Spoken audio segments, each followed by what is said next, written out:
বিশ্বাস করবেন না, মিও অমরে বা ডমিনো স্টাইল নরম তুলতুলে পনির বান বানানো এতটা সহজ, তাও আবার কোনো রকম ওভেন ছাড়াই। খেতেও হয় অসম্ভব টেস্টি। দেখেই বুঝতে পাচ্ছেন বানটা কতটা সুন্দর হয়েছে। এটা এমন এক রেসিপি যা দিয়ে আপনি বাচ্চা থেকে বড় সকলের মন জয় করে নেবেন। নমস্কার দর্শক বন্ধুরা, welcome to our channel salt and pepper with Supriti. আশা করছি সকলে খুব ভালোই আছেন। নর্মাল রান্নার কড়াইতে পারফেক্ট ভাবে নরম তুলতুলে পনির বান বানাতে হলে ভিডিওটি না টেনে সম্পূর্ণ দেখার অনুরোধ রইল। প্রথমেই একটা বাটির মধ্যে হাফ কাপের মতো হাত ছোঁয়া গরম জল নিয়ে নিয়েছি। এখন এই জলেই দিয়ে দিচ্ছি 1.5 চামচ চিনি। চিনিটাকে ভালো করে জলের সাথে মিশিয়ে নিচ্ছি। দেখতেই পাচ্ছেন চিনি ভালোভাবে মেল্ট হয়ে গেছে। এখন এর মধ্যে 1.5 চামচ ইস্ট দিয়ে দিচ্ছি। যে কোনো গ্রোসারি স্টোরে আপনি খুব ইজিলি ইস্ট পেয়ে যাবেন, তবে অবশ্যই কারেন্ট ডেট দেখেই নেবেন, কারণ ইস্ট যদি পুরনো হয় সেক্ষেত্রে কিন্তু এটা অ্যাক্টিভেট হবে না। একবার মিশিয়ে নিয়ে এর ওপর একটা প্লেট চাপা দিয়ে এটাকে 15 মিনিট একটা গরম জায়গায় রেখে দিচ্ছি। ওয়েদার যদি তুলনামূলক ঠান্ডা হয় সেক্ষেত্রে ইস্টটা অ্যাক্টিভেট হতে আরেকটু সময় লাগতে পারে। এবার একটা বড় পাত্র নিয়ে তার মধ্যে দিয়ে দিচ্ছি 1.5 কাপ ময়দা। ময়দার জায়গায় আপনি আটাও ব্যবহার করতে পারেন। এখন এর মধ্যে সামান্য একটু লবণ দিয়ে ময়দার সাথে মিক্স করে নিচ্ছি। হয়ে গেছে। 15 মিনিট সম্পূর্ণ হয়েছে। এদিকে কিন্তু ইস্টটাও খুব সুন্দরভাবে অ্যাক্টিভেট হয়ে গেছে। দেখতেই পাচ্ছেন যদি কারেন্ট ডেটের ইস্ট ব্যবহার করা হয় সেক্ষেত্রে কিন্তু ওপরে এরকম বুদবুদ বা ফেনা দেখতে পাবেন। তাহলে বুঝবেন এটা দিয়ে পাউরুটি কিংবা বান বানানো যাবে। এবার অল্প অল্প করে এই ইস্ট ভিজিয়ে রাখা জলটা দিয়ে ময়দাটা মেখে নিচ্ছি। প্রথমে দেখে একটু কঠিন মনে হলেও কাজটা কিন্তু ভীষণ সহজ। আর এই ডোটা একবার বানিয়ে নেওয়ার পর এটা থেকে বিভিন্ন ধরনের পাউরুটি, বান কিংবা পিজার যে বেস সেটাও বানানো যায়। সাধারণত আমরা লুচি, রুটি, পরোটার জন্য যে ধরনের ডো ব্যবহার করি এই ডোটা কিন্তু তার থেকে অনেকটাই নরম হবে। তাই ডোটা বানানোর জন্য আরো কিছুটা হাত ছোঁয়া গরম জল এর মধ্যে অ্যাড করেছি। দেখুন এখন ডোয়ের টেক্সচার কিন্তু এইরকম হয়েছে। এই অবস্থায় একটা ডিম নিয়ে নিয়েছি। ডিমটার কিন্তু পুরোটাই এর মধ্যে দেব না, হলুদ অংশটা সরিয়ে রেখে দিচ্ছি আর সাদা অংশটা এর মধ্যে দিচ্ছি। আর এর মধ্যে দিয়ে দিচ্ছি 1 টেবিল স্পুনের মতো সাদা তেল। আবার সবকিছুকে একসাথে মিশিয়ে নিয়ে ডোটাকে ভালোভাবে মেখে নিচ্ছি। আগেই বলেছি, এখনো বলছি, পনির বান বানানো ভীষণ সহজ, তবে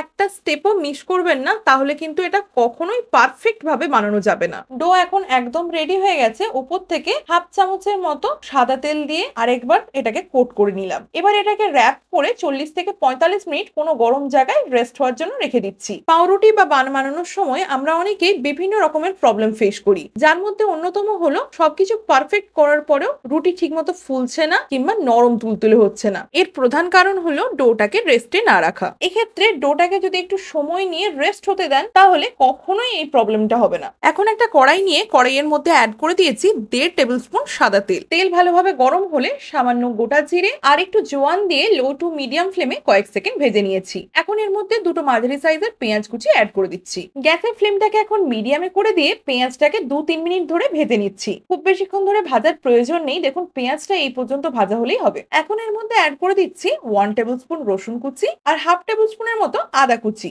আদা, রসুন, পেঁয়াজ সবকিছুকে একসাথে মিশিয়ে নিয়ে আরো কিছুক্ষণ ধরে ভেজে নিচ্ছি। এবার এর মধ্যে দিয়ে দিচ্ছি 1 চামচ কাঁচা লঙ্কা কুচি। ঝালটা অবশ্যই নিজের প্রয়োজন বুঝে অ্যাড করবেন। আর যদি বাচ্চাদের জন্য বানিয়ে থাকেন সেক্ষেত্রে লঙ্কাটা না দেওয়াই ভালো। সবশেষে 1/3 কাপের মতো ক্যাপসিকাম কুচি অ্যাড করে দিলাম। এবার সবকিছুকে একসাথে মিশিয়ে নিয়ে 1-2 মিনিট ধরে ভেজে নিচ্ছি। এতে কিছু গুঁড়ো মশলা অ্যাড করব, তাই গ্যাসের ফ্লেমটাকে সম্পূর্ণ লোতে করে দিয়ে প্রথমেই দিয়ে দিচ্ছি 1/3 টিস্পুন গুঁড়ো হলুদ, 1/3 টিস্পুনের মতো লঙ্কা গুঁড়ো, 1/3 টিস্পুন জিরে গুঁড়ো, 1/3 টিস্পুন গোলমরিচের গুঁড়ো, সবশেষে স্বাদ অনুযায়ী লবণ। এবার সবকিছুকে মিশিয়ে নিয়ে কয়েক সেকেন্ড ভেজে নিচ্ছি।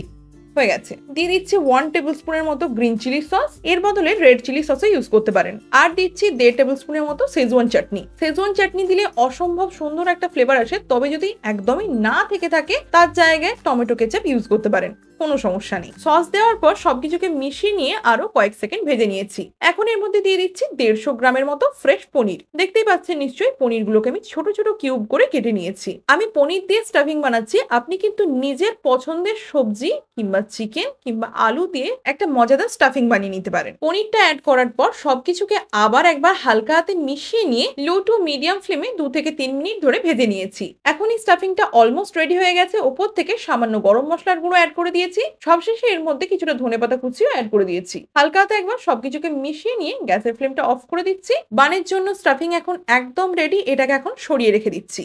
আর এদিকে দেখতেই পাচ্ছেন ময়দার ডোটা সময়ের সাথে সাথে কতটা ফুলে উঠেছে। মাত্র 1.5 কাপ ময়দা ইউজ করেছিলাম। দেখতে পাচ্ছেন কতটা পরিমাণ হয়ে গেছে। অনায়াসে এটা দিয়ে 6 থেকে 8 পিস আপনি বান বানিয়ে নিতে পারবেন। আর দেখুন ইস্টটা কত সুন্দরভাবে অ্যাক্টিভ হয়ে গেছে। এই ময়দার ডো থেকে বাতাসটা বের করে দিয়ে উপরে একটু ময়দা ডাস্ট করে দিয়ে আরেকবার এটাকে ভালো করে ডলে নিচ্ছি। ডো যত ভালোভাবে রেস্ট হবে আর ডলা হবে, বানগুলো কিন্তু ততটাই নরম তুলতুলে হবে। হয়ে গেছে। এবার হাতে একটু তেল নিয়ে সেটা তালুতে লাগিয়ে নিচ্ছি। এবার এই ডোয়ের থেকে এক একটা করে লেচি কেটে নিচ্ছি। আপনি বানের সাইজ কেমন চান সেই মতো কিন্তু লেচিটা কেটে নেবেন।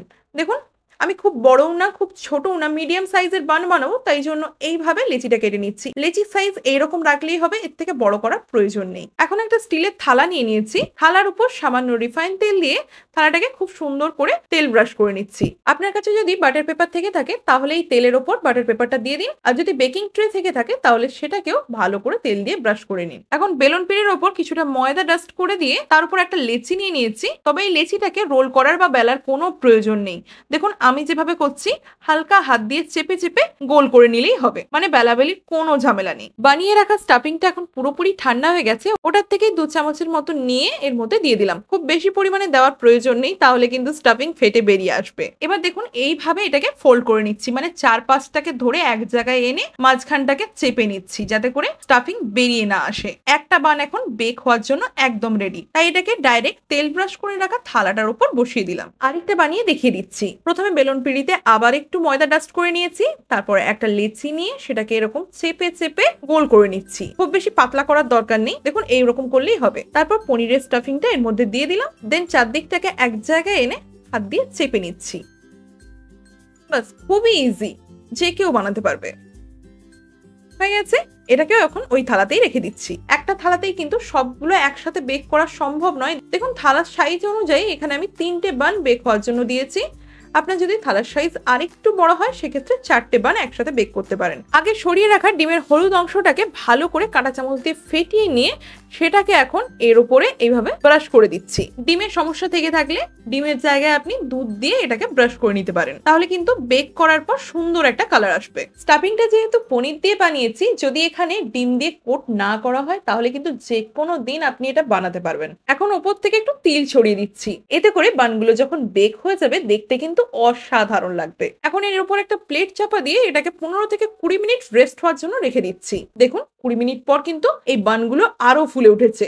গ্যাসের ফ্লেমটাকে মিডিয়ামে রেখে রান্নার কড়াইটাকে আগেই প্রিহিট করে নিয়েছি। এখন এর মধ্যে একটা স্ট্যান্ড বসিয়ে দিচ্ছি, দেন খুব সাবধানে থালাটাকে স্ট্যান্ডের উপর বসিয়ে দিচ্ছি। এবার গ্যাসের ফ্লেমটাকে সম্পূর্ণ লোতে রেখে এটাকে 40 থেকে 45 মিনিট বেক হওয়ার জন্য রেখে দিচ্ছি। তবে বানের সাইজ অনুযায়ী সময়টা একটু কম বেশি হতে পারে, তাই মাঝে এসে একবার চেক করে নেবেন। এই দেখুন বানগুলো এখন কত সুন্দরভাবে রেডি হয়ে গেছে। গ্যাসের ফ্লেমটাকে অফ করে দিয়ে এগুলোকে ঠান্ডা করে নিচ্ছি। প্রথমে দেখে মনে হতে পারে যে বানের কালার হয়তো ঠিক মতো আসেনি, তবে বিশ্বাস করুন এই বানটাকে কিছুক্ষণ ঠান্ডা হতে দিন, তারপর দেখবেন আস্তে আস্তে কালার চেঞ্জ হয়ে গেছে। দেখতে যতটা সুন্দর হয়েছে খেতেও কিন্তু দুর্দান্ত, একদম পারফেক্ট ভাবে বেক হয়েছে। আমি কিন্তু এই রেসিপিতে কোনো রকম সিক্রেট রাখিনি। আমার কথা বিশ্বাস না হলে নিচে একবার এইভাবে স্টেপ বাই স্টেপ ফলো করে বানিয়ে দেখুন, রেজাল্টটা হাতে নাতে পাবেন। আজকের এই ভীষণ মজাদার ওভেন ছাড়া পনির বান রেসিপি আপনার যদি ভালো লেগে থাকে তাহলে লাইক, শেয়ার, কমেন্ট। চ্যানেলে নতুন বন্ধু হয়ে থাকলে চ্যানেলটিকে সাবস্ক্রাইব করার অনুরোধ রইল। ভালো থাকবেন, সুস্থ থাকবেন, ধন্যবাদ।